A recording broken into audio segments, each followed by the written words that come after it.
Welcome to study channel. मेरा नाम है मोहम्मद कैसर। कुछ बहुत ही महत्वपूर्ण अपडेट्स हैं बीएड के छात्रों के लिए, तो वीडियो में लास्ट तक बने रहिएगा। कुछ अच्छी खबरें हैं तो कुछ बहुत बुरी भी खबरें हैं। सबसे पहले तो बात करेंगे आज के सुप्रीम कोर्ट ऑर्डर की। जैसा कि मैंने आपको बताया था आज दोपहर में ही कि सुप्रीम कोर्ट का आज ऑर्डर आ गया बीएड वर्सेस डीएलएड मामले का, और बीएड पीआरटी से बाहर हो गया, यानी बीएड अब प्राथमिक शिक्षक भर्ती में एलिजिबल नहीं रहा, वो टीजीटी पीजीटी वगैरह में ही अब एलिजिबल रहेंगे।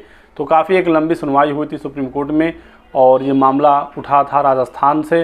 पहले राजस्थान की जोधपुर हाई कोर्ट ने एनसीटी के उस गजट को रद्द कर दिया जिसके तहत बीएड प्राइमरी में आया था 28 जून 2018 का नोटिफिकेशन जोधपुर हाई कोर्ट ने रद्द कर दिया था। उसके बाद बीएड के छात्र राजस्थान वाले बाहर हो गए थे पीआरटी से। फिर राजस्थान के छात्र गए सुप्रीम कोर्ट में अपील करने, माननीय जोधपुर हाई कोर्ट के ऑर्डर को चैलेंज करने। पूरी सुनवाई करने के बाद 12 जनवरी को इसी साल सुप्रीम कोर्ट ने ऑर्डर को रिजर्व कर लिया था, और आज इसका आदेश आया है, ऑर्डर आया है। और ऑर्डर में ये है कि जोधपुर हाई कोर्ट का ऑर्डर कंटिन्यू रहेगा, उसमें ना कोई रोक है ना कोई बदलाव है। तो बीएड के छात्र प्राइमरी से बाहर हो गए आज पूरे देश से। तो ये तो काफ़ी बुरी खबर है सभी बीएड के छात्रों के लिए, और जो सच्चाई है वो यही है, और इसे आपको एक्सेप्ट करना पड़ेगा चाहे कोई कुछ भी कह रहा हो। जब सुप्रीम कोर्ट ने कह दिया कि बीएड प्राइमरी में अब योग्य नहीं है तो नहीं है। बाकी आगे देखते हैं सरकार इस संबंध में क्या कुछ कार्रवाई करती है। केवीएस के भी नोटिफिकेशन में ये साफ साफ था कि सुप्रीम कोर्ट के ऑर्डर के अधीन होगी ये भर्ती, और इसी वजह से केवीएस पीआरटी का रिजल्ट भी नहीं आ रहा था। अब बीएड वर्सेस डीएलएड का ऑर्डर आ गया है सुप्रीम कोर्ट से। अब देखिएगा बहुत जल्द केवीएस पीआरटी का रिजल्ट आ जाएगा, और इसमें बीएड के छात्र नहीं होंगे, सिर्फ डीएलएड वाले छात्र होंगे। तो हो गई क्लियर चीज़ें।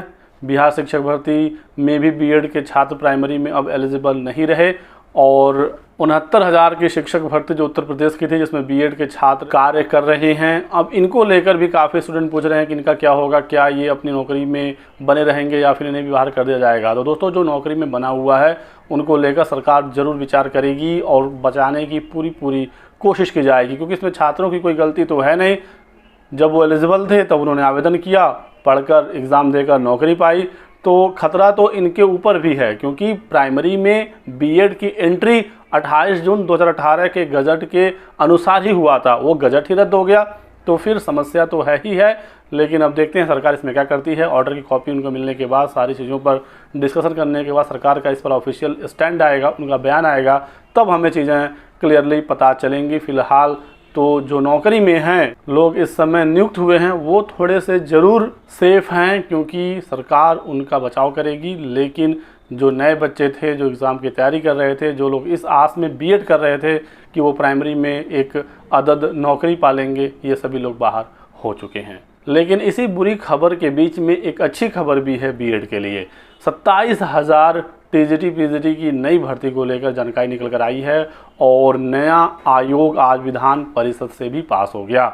विधानसभा से तो ये पहले ही पास हो गया था, लेकिन आज विधान परिषद से भी पास हो गया। अब एक सप्ताह के भीतर राज्यपाल के हस्ताक्षर के बाद ये जो विधेयक है ये कानून बन जाएगा, ये एक्ट बन जाएगा, नया आयोग गठित हो जाएगा। उसके बाद फिर सदस्यों की नियुक्ति वगैरह होंगी, सचिव की, 12 सदस्यों की, तो ये कार्रवाइयाँ की जाएंगी। और राज्यपाल के हस्ताक्षर के बाद उत्तर प्रदेश माध्यमिक शिक्षा सेवा चयन बोर्ड और उच्चतर शिक्षा सेवा आयोग का अस्तित्व समाप्त हो जाएगा, और इनके जो अधिकारी हैं ये समायोजित हो जाएंगे नए आयोग में। बेसिक के भी अधिकारी समायोजित होंगे नए आयोग में, लेकिन जो पीएनपी है वो रहेगा अभी भी, क्योंकि पीएनपी सिर्फ प्राथमिक शिक्षक भर्ती या यूपीटेट नहीं कराता है, वो और भी बहुत सारे काम करते हैं। डीएलएड कराना उनकी जिम्मेदारी है, डाइट के माध्यम से जो भी चीज़ें होती हैं उसमें पीएनपी का सहयोग होता है। तो पीएनपी तो रहेगा, लेकिन ये माध्यमिक और उच्चतर का कोई काम नहीं रह जाएगा, क्योंकि असिस्टेंट प्रोफेसर की भर्ती जो उच्चतर से होती थी वो नए आयोग से होगी। टीजीटी पीजीटी और प्रिंसिपल वगैरह की भर्ती जो माध्यमिक से होती थी वो नए आयोग से होगी।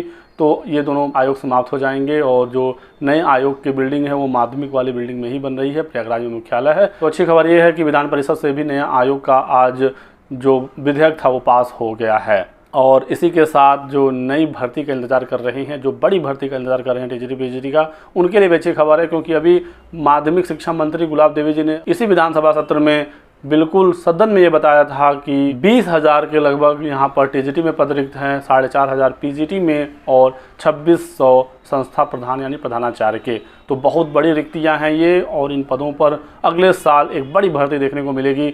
बीएड के लिए अब यही टीजीटी पीजीटी बचा है, तो आपके लिए आखिरी मौका है, और अब आपको इसी में पूरा फोकस करके अपनी तैयारी करनी है। और ये न्यूज़ देख सकते हैं बिल्कुल आज की ही है। सरकार ने साफ मना कर दिया है तदर्थ शिक्षकों को सरकार अब वेतन नहीं देगी। अगर मैनेजमेंट चाहे तो वो उन्हें रख सकता है और अपने हिसाब से उनको सैलरी दे सकता है, लेकिन सरकार ने साफ कर दिया है कि वो किसी भी तदर्थ शिक्षक को सैलरी नहीं देंगे। तदर्थ यानी आप समझिए एडहॉक पर जो शिक्षक होते हैं, काफ़ी समय से ये लोग माध्यमिक विद्यालयों में पढ़ा रहे थे, सैलरी मिल रही थी सरकार से, लेकिन अब ये हो गया है कि इन्हें सरकार सैलरी नहीं देगी तो ये पद भी रिक्त होंगे, क्योंकि जब सैलरी नहीं मिलेगी तो ये करेंगे क्या, मैनेजर कितने दिन तक इनको सैलरी दे पाएंगे। तो बहुत सारे नए पद रिक्त हो रहे हैं। 2022 की टीजीटी परीक्षा कराकर नए विज्ञापन को नए आयोग से निकाला जाएगा। और जो लोग ये कह रहे हैं कि 2022 वाला विज्ञापन रद्द हो जाएगा, ऐसा कुछ नहीं है। 2022 वाली परीक्षा दिसंबर तक होने की पूरी संभावना है। डिले हुआ तो जनवरी फरवरी तक ये एग्ज़ाम जरूर हो जाएगा। तो जो लोग 2022 वाले टीजीटी में आवेदन किए हैं, आप लोग अपने एग्ज़ाम की तैयारी लगातार करिए, क्योंकि 4163 सीटें हैं। फॉर्म भरने वाले छात्रों की संख्या आपको पता ही होगी 13 लाख से अधिक है। सबसे पहले असिस्टेंट प्रोफेसर और टीजीटी 2022 की परीक्षा कराई जाएगी और उसके बाद फिर नए आयोग से एक बड़ा नया विज्ञापन देखने को मिलेगा। तो यही कुछ जानकारी देनी थी आप सभी लोगों को। वीडियो पसंद आया तो लाइक और शेयर जरूर करिएगा। इसी प्रकार की लेटेस्ट और ऑथेंटिक इन्फॉर्मेशन पाने के लिए आप हमारे चैनल से जुड़ जाइए, चैनल को सब्सक्राइब करिएगा और बने रहिएगा हमारे साथ। Thanks for watching.